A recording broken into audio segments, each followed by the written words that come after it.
Welcome, lovers of the beautiful game of football. This is Her Game with Olushola. Firstly, what is Her Game? Her Game is a platform that brings together, that pulls together women in football, fans, pundits, journalists, footballers, coaches, to a safe space where they can be themselves, talk about the beautiful game that they love without bias, where they can own and champion conversations in a male-dominated space. Now, this is the podcast, which will be hosted by yours truly, Olushola, and I will be having a plethora of faces who will be joining me. But to start, today I have with me two beautiful women who you should familiarize with, because you will be seeing more of them. To the right of me is a woman who has, a lady, a young girl, a baby girl, who has learned That's the baby. who has learned the beautiful game of football, who has honed her skills and her knowledge, following and talking about it in spaces where she has been given the chance to. And to the left of me, I also have another wonderful young woman who knows the game, loves the game, and talks the game. I will give them the chance to introduce themselves. Could you introduce yourself, please? Okay, my name is Ebonwa Lobwe, popularly known as the Black Nerd. Yeah. Popularly known as the Black Man, actor, thespian, writer, footballer, coach. Bobo Tibo. And to the left of me, Yeah, my name is Aisha and I'm happy to be here. Aisha, also Isha, singer, musician, voice trainer, footballer, coach, football I'm fan. just happy to be here. Alright, and there we have it. My name is Olushola and I shall be your host for this podcast now and going forward. We are going to have fun. Alright, and a lot has been trending in the world of football. Transfers here and there. Madueke is going to Arsenal. I mean, that's over 100 million in transfers from just Arsenal, from just Madueke and Kai Havertz. Yes. From Chelsea to Arsenal. But we are not going to be talking about transfers. There is a footballing competition that has dragged all of our eyes to the beautiful country of the United States of America. It's beautiful though. To the beautiful country of the United States of America. You should fight past Nigeria. I know she. To the beautiful country of the United States of America, it is the FIFA Club World Cup. And we are at the final round. Yep, maybe we are late to hop on the trend, but we did see the semi-final games. Yeah. Chelsea Fluminense, which Chelsea edged over Fluminense, with 2 goals. We also saw the 4-0 mauling Yeah. of Real Madrid and the joys of PSG. However, we will be discussing a few things, but firstly, let us discuss the games. Real Madrid, PSG. One word, each, individually. How would you describe the game? One word. Exhilarating. Exhilarated. I would say One word. yes. I'm looking for that word Okay. because I would say deeply satisfying is like a compound word, I mean, because it's a phrase. It counts. I mean, like deeply satisfying. As the anti-Madrid star. I'm not. I did not say that. I mean, there's the possibility of that, Oh, okay. but it was deeply It was satisfying. deeply satisfying for no other reason but the fact that you love football. Yes. Okay, alright, let's talk about tactical approach. Okay. We saw Xabi Alonso try something new. A lot of people blamed it on the injury of Trent when he had to find a replacement for his right back. Yeah. And he was not going to play Vasquez against Kvaratskhelia. The next best thing was Valverde at right back. Yeah. And Valverde being at right back opened up certain options up front where he had a 2-man forward of Yeah, it's Mbappe. I think it was started with a 2-man forward of Mbappe and Vini. That's why it looked like Vini was on the right wing. Okay. From what I saw. Oh. And his plans went to Fudge. yes in the first few minutes because of a couple of mistakes from his defenders. defenders. Here's my question. If those mistakes had not happened, do you think Real Madrid would have held up a better fight? Because we know what goals do to Yes, to the that's morale, to the true. morale. That's true. If those mistakes had not happened, Well, it's very tricky question because firstly, one could say that the goals in quick succession led to their performance in the first half, like dictated the performance all through the first 45 minutes. At the same time, because if the goals hadn't happened, we couldn't have been sure of how they would have played, yes, for the whole of 45 minutes. So I'll just go with, will I say what happened? What I'm trying to say is I'll just go with what we know, right? We can't know the flip side of things. It will be all speculation, right? So in play and will I say movement on the ball and team, please somebody should borrow me a word. The collabo of the players in the team.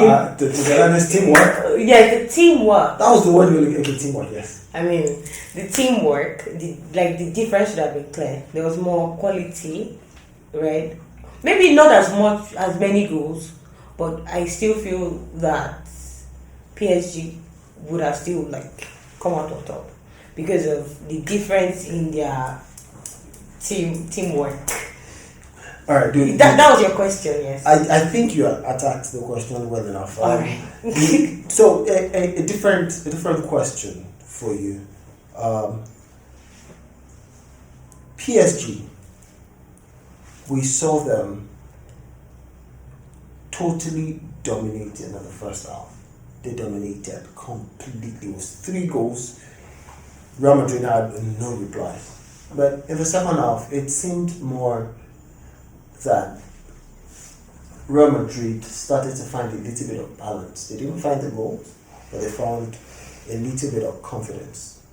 Would you attribute this to, one, whatever it was Xabi Alonso said in the dressing room, or whatever it was he tweaked in the dressing room, or PSG was just done with their prayer, they wanted to play?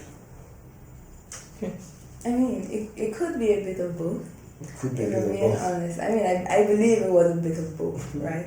Because God knows what Xabi Alonso said to those boys, to those men, rather, because they came out with more grit than they did in the first half. And there were a lot of substitutions that he made, and then there was this fire apparently that sparked in them from God knows where, right? And it was beautiful to watch. So if they had done that in the first half, maybe they won't have been goalless, right? At the same time, scoring 3 goals in less than 20 minutes is enough to put anybody on the back seat of their plane. Because if I'm being honest, that is more than what you need. Because here's the thing, right? PSG has better team flow right now than Real Madrid does. And if they had decided to sit back and just play around with all of the grit and energy Real Madrid was going to bring, they still wouldn't have done much, if I'm being honest. Because they lost the midfield too. Yes, the midfield was already gone. It was totally gone. They could not control the midfield, and once you lose But it was the they defense. took over the midfield in the second half. That's Not exactly. Not they ran through. They Champion lost his. I mean, it was more like a takeover, a lose, a takeover. They lost possession a lot. Yeah, but they seem to attack more. So, yeah, they did seem, like I said, they came out with more grit. Especially And it when was the there was defenders a- that were attacking, so they couldn't have scored anyway. Especially when there was Cabral came on, he had to beat more. So yeah, there was it's a bit of both. Alright, now, Real Madrid fans came out and they blamed a handful of things, from Xabi Alonso's tactics to Mbappe's lack of press to Vinicius Jr. being the next Garnacho, Probably. to Bellingham not being it, to Valverde losing balls in the middle, to Rudiger. They blamed everybody. What do you think was the problem, in your own opinion? What In my do you think? They are okay. right? Do you think it's a totality thing, or do you think it's a totality thing. It's something that you cannot pick one aside. But what would you say the problem was? For me, right, I think fundamentally the problem was facing a better team. Okay. So they I were mean, just there's that. They faced a better team. Like PSG was better, is better. Like at least currently, they are the better side. That's the first thing. Secondly, I would say that we could be sentimental and give the excuse of the changes that are going on with Real Madrid right now. And then, I think I said something one time about form being fickle and how you really can't dictate how good a player would display, right? So yes, I think it's like all of those reasons that you listed put together. Yes, but for me, the core of it was PSG was just better. Yes, because they could have played that against another team, and they would have still somehow like squeeze out a couple goals here and there. You know how that happens, yes. You say, oh, Real Madrid is that side that you're really not enjoying their football. But then the goals are. But then when you have somebody like Mendes and then there's Vitinha who had the midfield in a chokehold, right? So it was mostly facing a better side. And then the attack was somewhat dead. There was a bit of spark from Mbappe here and there, but it wasn't anything that the defense couldn't absorb. Let me put it like that. It wasn't anything that defense couldn't absorb. So it was mostly that they faced the better side. All right. A few Real Madrid fans came out to say something online, and I shall be going through a few posts, and I call this the facts or copium. All right. I would read a few posts, and you will tell me whether it is fact or it is just copium. All right. So our first post is from Freeman. Freeman said, "I have seen Valverde had a lot of time. I've seen Valverde have a lot of time on the ball this game and still make silly decisions or couldn't place a simple pass. Maybe it's a personnel issue all along. Okay. Maybe it's delusion that we have good players." Now, is this fact or copy?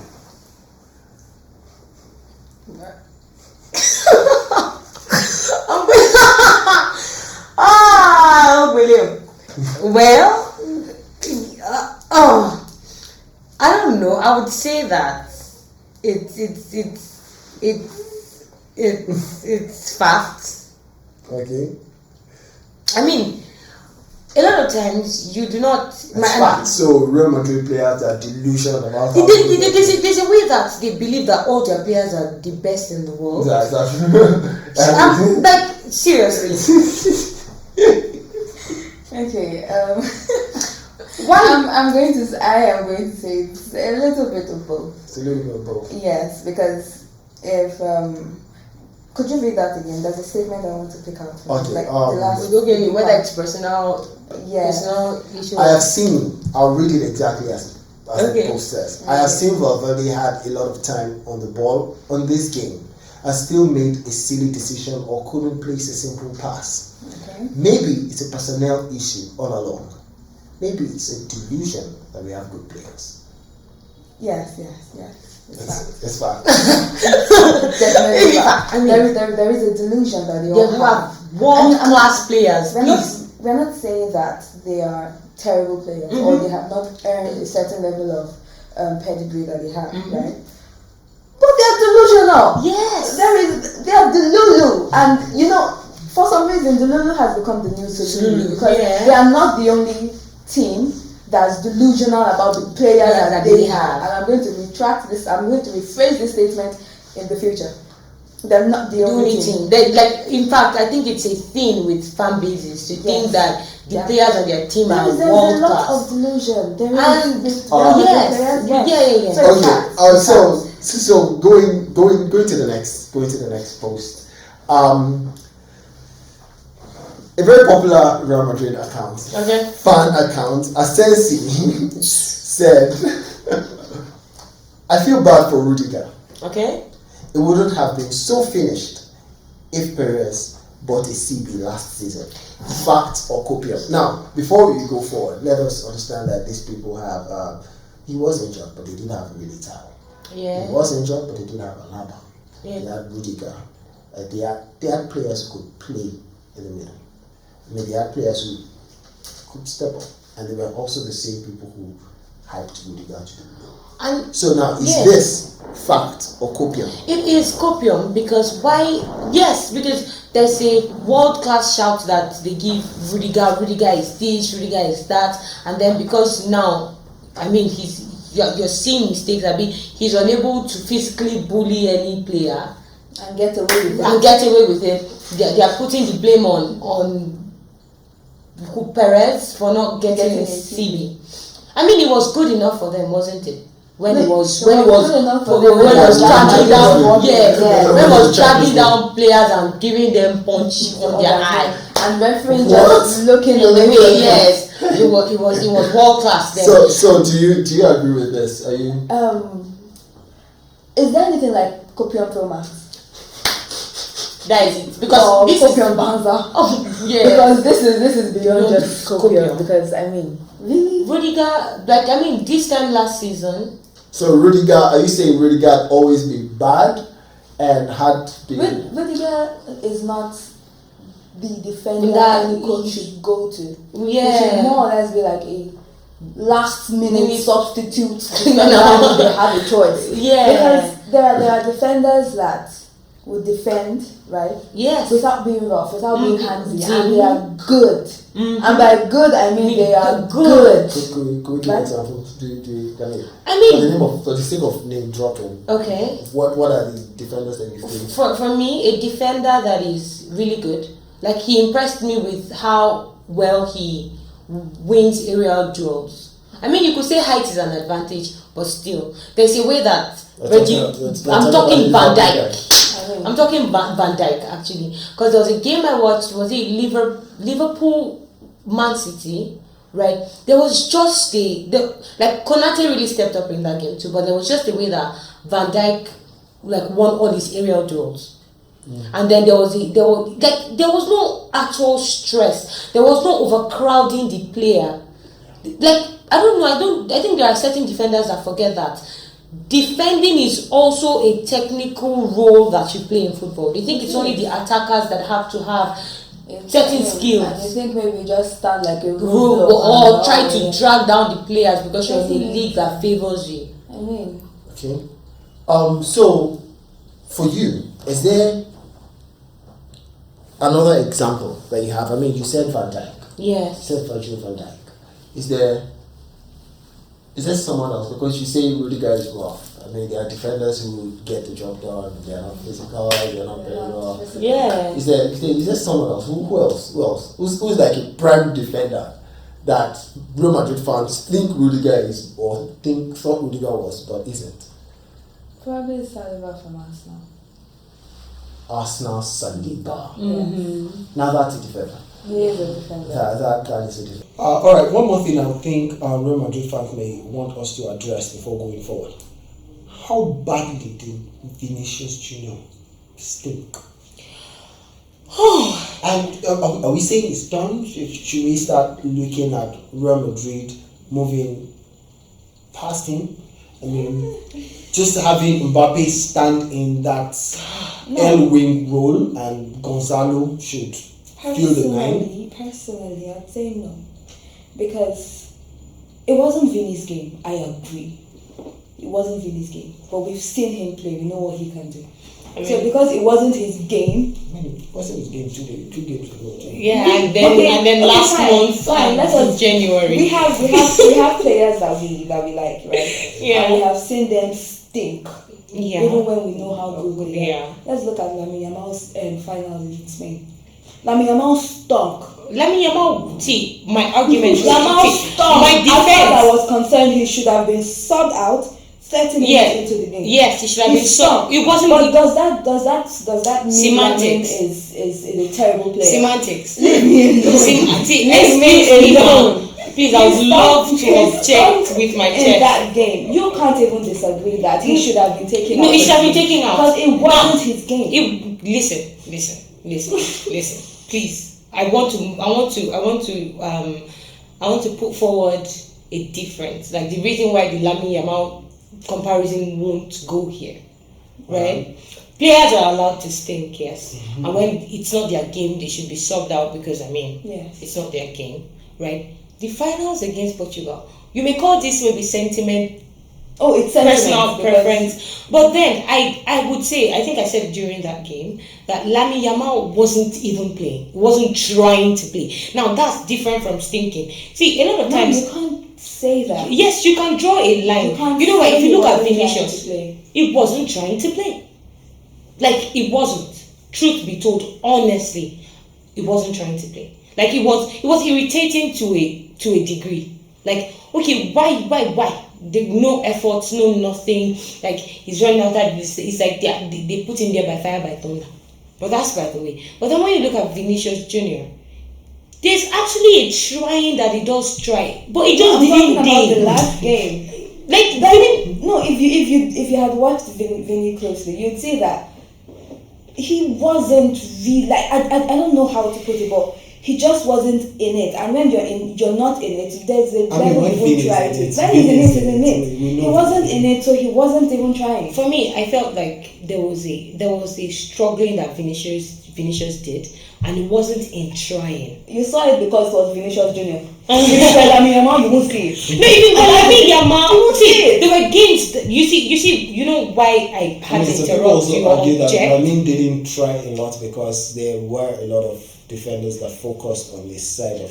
Like the reason I put that out is because if you had chosen another game and not the Nations League final, I would have agreed with you because there were games that, bro, yes, he was in the game, but then things just weren't working out for him, right? It wasn't the mind blowing Lamine Yamal that people know, right? Yes, but the Nations League final is not. I do not think is that game to compare with Vinicius because Vinicius has stunk since he said he'll do it 10 times better. All right. You see what I mean? Like a personal bias. Yeah? Let us move forward. So with all that has been said and done, we focused a lot on Real Madrid. Sadly, a lot. No, I don't think she finished her thought. Did you finish? Oh, no, that's fine. You can move on. Oh, okay. A lot of focus has been put on Real Madrid. Not to put aside the brilliance of Luis Enrique's team, who are well on their way to win a fourth trophy this season. Let us go to Chelsea Fluminense. So we expected Chelsea to edge over Fluminense easily. We did expect Chelsea to edge over Fluminense, and they did. I personally expected more goals. Okay. A lot of people said Fluminense should have given Chelsea more problems because they are a defensively solid team. Before Chelsea, they had considered just 3 goals. Yeah. Chelsea put 2 past them. Chelsea, on the other hand, very unlike PSG, who's had to face tougher teams. Chelsea has had a ride to the final through Palmeiras, Flamengo. Esperance. Oh yeah, Flamengo beat them. Yeah, Flamengo beat them. My bad. But yes, Esperance and Fluminense, a terrible Benfica. Would you say the Chelsea team are good enough to go all the way, or are worthy to be in this final, or is just that little bit of extra luck that goes with football? Here. Okay. I'll answer second, please. Alright, I don't think that this Chelsea, right, is good enough to have gone through to the finals. However, it was just like a little bit of extra luck on that for them when it comes to football. Okay, are you saying if they had won the game against Flamengo and been on the other side that had like the Bayern Munich, the Real Madrid? Now it would have been difficult. They may not have. There is a high chance they would not have got into the final. In fact, they may not have got into the semis. Yeah. But they are in the finals. And, Regardless. there was a reply that the Chelsea admin gave the Flamengo admin when Flamengo beat them, where there was a post asking where did the Chelsea fans go, and the reply was to New York for the FIFA World Cup final or some sort. That was amazing. That was Yeah. okay, yeah. We are having the last laugh. That is the word you say. Yeah. So Enzo Maresca will be facing perhaps the most informed, unarguably the most informed team in Europe right now, who have then gone to prove that they are the most informed team in the world because they are in the final. And every other club in the world have been knocked out, only European clubs. So they are the best in the world. Enzo Maresca will be facing a tougher challenge than the top four finish in the Premier League. Yeah. Might I retract that? Okay. Enzo Maresca might be facing as tough a challenge Okay. as finishing top four Okay. because it's a league. Yeah, Leagues are not not easy. Yeah. He will be facing a tougher challenge than the Conference League. Definitely. He will also be facing a tougher challenge Of the other than games. every single game he has played In the the Club CWC. World Cup. Knowing the squad he has, knowing the team he has, knowing the players in Chelsea, how would you think Enzo Maresca should approach the final? Oh, goodness. For me, yes. We saw Real Madrid try to play a defensive game in the second half. Because, there was a lot of attacking that they did, and then they tracked back and tried to, even after he subbed his big guns off, right? We still got an extra goal from, what's his name? This Portuguese Brazilian? Ramos. We got an extra goal from him. So I would say that Enzo Maresca should go to the hills.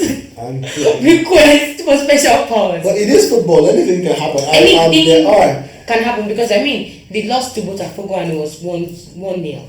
Yes. Right? So who says Chelsea cannot win? But when we look at Luis Enrique and what he has, right, compared to, because firstly Chelsea's defense is not great. They would have Cole back. Okay, they'll have Colwell back. Still doesn't make any changes. They have Kukurea. They have Cucurella, yes. But then Cucurella faced Mendes in the Portugal versus Spain nations final. Was it Mendes he faced? No, It wasn't Kukurea that faced this Mendes. But then I'm saying like the teams faced each other. Yeah. Yes. And we saw Mendes being more threatening up front than Cucurella. Honestly. So, Okay. and then we also have Hakimi who Will be facing. will be facing Mendes, Who will be facing Mendes? I'm so sorry, who will be facing Cucurella, like, going to be on opposite flanks, yes. And we know how threatening Hakimi can be up front and how defensively strong he is. So, I still do not see Cucurella being a matchup for Hakimi. So you do not. You're thinking man-to-man matchup Yeah. right now, but Because you singled out Cucurella, yes, and I have No, to I'm tell just you saying that on the opposite side of the defenses pitch, that they have. on the opposite side of the pitch, there's something better. That's all I'm just saying. And then if you move to centre back, I think Pacho will be back, or would he not? Finals, their red cards do not count for finals, does it? I don't know. I don't know. I'm not sure if Patrick will be back. Or I do not think so. Okay, but then it's still like we still have Vitinha in the midfield with Joao Neves and Fabian Ruiz, and then they'll be matching up against Enzo Fernandez and Moises Caicedo with Copama, right? Yes, you could say Copama has quality and all of that, and then there's Enzo Fernandez, who seems to be good for Argentina, but I feel like the Chelsea team as a whole drops its quality, because there are players that can stand out even in a shit team, and then there are those that the shittiness of the team just drags them down. The only player that can stand out in a shit team is Messi. If you're not Messi, you would stink alongside your teammates. And that's my goat. So yes, I'll still say that in terms of player quality and tactics and teamwork, PSG edges over Chelsea. Now, if football happens, because football will happen, like 1 minute you're in control of the game and the next you do not know what's going on, maybe then Chelsea, I mean, we have to give them a chance, right? Because they're Not 1%. they're a team. So yes, I'd say that PSG edges over Chelsea, right? But then anything can happen. It's football. 1 minute you think you have it down, the next you've lost it. So yes. Okay. Edward, the Black Knight. You are Maresca. Okay. You are facing Luis Enrique's team, who tore through Europe, who gave us perhaps the most embarrassing UCL final defeat. You are facing them at the FIFA Club World Cup final. Okay. What will be your tactic? Knowing your team, know your Option position. A. Uh-huh. Run to Nigeria for power beyond France. I'm not joking, no. Come to Choco to AJ, we have what you need. No, there are powers in Djibouti too, Sha. You get. Yeah. We should make it just count. Just come to Yeah. Nigeria. Or if you go Kumasi, Ghanaian witchcraft, the whole ground. Yeah. But you know, Nigeria, I don't say, I feel bank or say, Yeah. Let Uncle Levin show you first.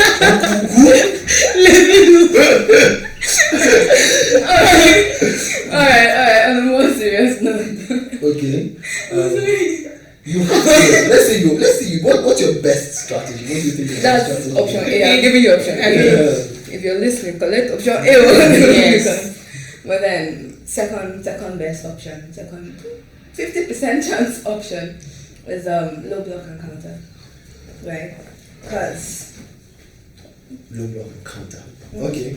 Because if Chelsea or Enzo Maresca's team is to go man for man with Luis Enrique's team, they will lose the midfield, and the moment they lose the midfield, they can't take it back until at least they score like 3 goals. That's PSG has scored like 3. Minimum of 3 goals. Yeah. Because that's what they like to do. They'll first of all score 3, and then after they don't send them to play. They technically did it with Inter Miami too. Yes. The first goal came like they were not interested, and then the second half they didn't really do much. They always try to bury their games I swear. in the first half. Think about did the same the thing. final. They did almost the same thing to Inter Milan. Yeah. They took all They took every time to like 3 goals before the end of the first half. got their results because they know that they have to be like the biggest bozos to grace the earth if they throw away 3 goals. Yes. So they do all of that work in the first half and allow you to There's shake still that commitment to press high. I mean, there was a picture of Dembele waiting, looking at Courtois, just wanting to make a mistake so he could just pounce. And they were already 3 goals up at this point. But anyway, sorry. Not to digress. Yes, Enzo Maresca. Enzo Maresca, low block and counter. Yeah. All right. Why do you think this will work? Because he has 2 players that he can bank on, right? Being Caicedo and Fernandez. Because if they sit back and counter, PSG is already on their side of the field, right? Yeah. So there's no other place to run except into the goal. And one thing I know is the tighter their defense is, the more difficult it will be for PSG to score a goal, to penetrate. Because one thing I've noticed, PSG thrives, or any team anyways, but PSG knows how to pick holes in your defense. That's something I know they are good at. Yeah. So if you can I think the third goal against Real Madrid really showed that. Yes. There was a little bit of space Dembele and Hakimi tore it apart. How they found it in a split second, and then that was it. Yeah. So if there are any holes in Chelsea's defense, right? Yeah.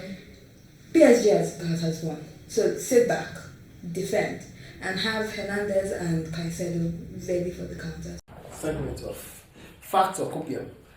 We've pulled together 3 posts from the former Bird app, now known as X. This one is from QD. QD is username Ademola 0948. He has a picture of Caicedo in training, and he says, "The beast is fit and ready to play on Sunday. Just pray for PSG." Facts or copium? Oh well, for me, I'll say copium because I mean we already know that Luis Enrique's midfield is not to be joked with, so it's a way of coping, in my opinion. I agree.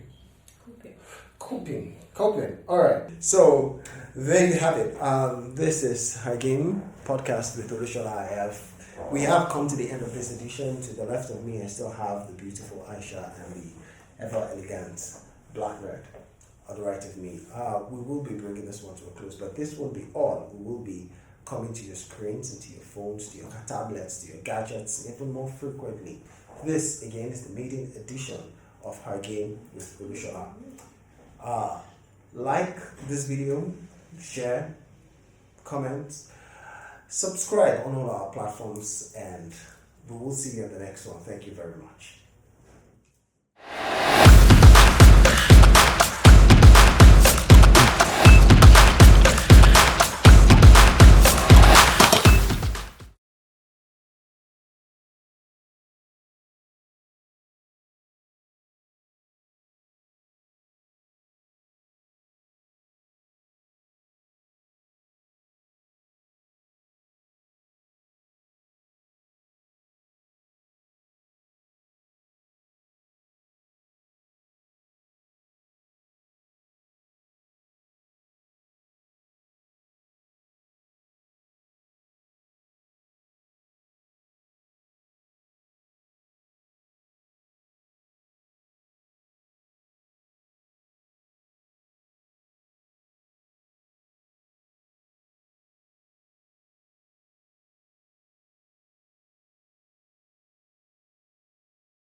So, facts or copium? Should we continue? Should we take one more? Should we? Put one more. Let us. Can we do another club? Real Madrid fans are copium users. And do you know That's the what they painful are. part of this? I don't think they even think it's copium. There's a superiority complex that their 15 UCL has given them. So in their minds, this isn't even copium. It's like facts. It's like what other people should just naturally know and accept. Like we should accept world class Rudiger. Really? Right. Digi Faraday said, we're still on Real Madrid. Okay. Fact or copium? Okay. The Mbappe pressing thing is very exaggerated. Yes, it can be better with his overall involvement with play, but star players don't do as much defensive work as many want him to do or think he should do. They compensate for it in other areas. Fact. Now this I think maybe you should go first. I think this is that statement that is somewhere between copium and fact. Okay. Right? I would say that because he wasn't wrong when he talked about world class players that did not have to be actively involved in defending.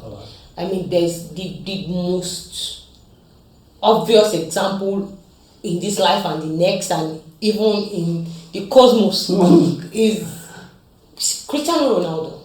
Okay. Right? At least some people will say, no, he didn't watch Prime Ronaldo, maybe.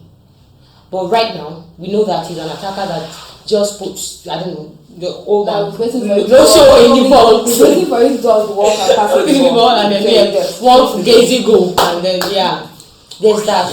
But then there's also room for Kylian Mbappe actually doing more.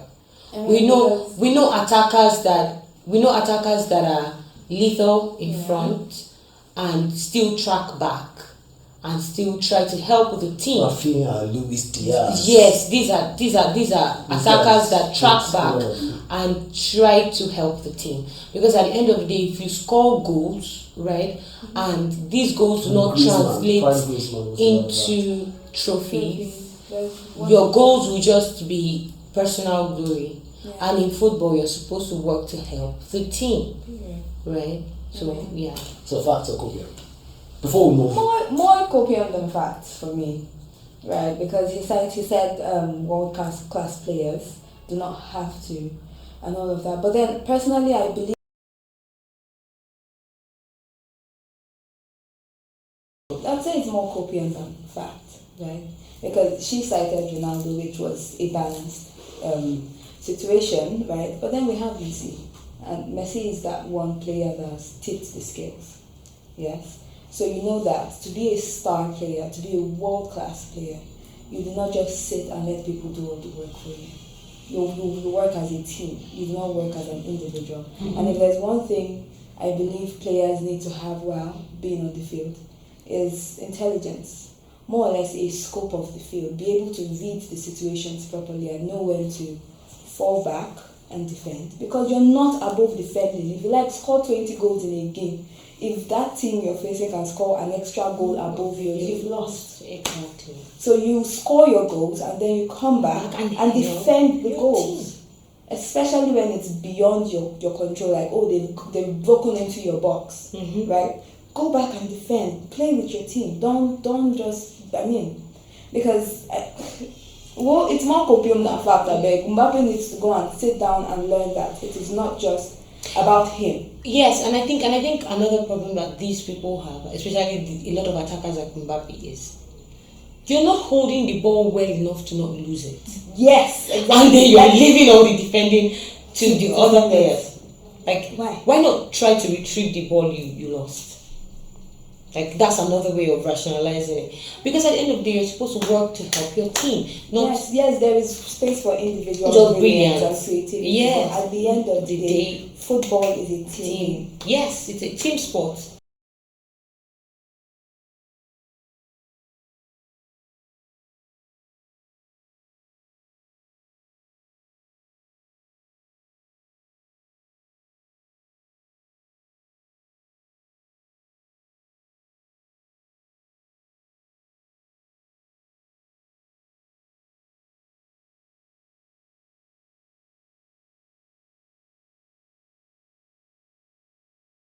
PSG are through to the final, and if you are Luis Enrique to be facing Chelsea in the final,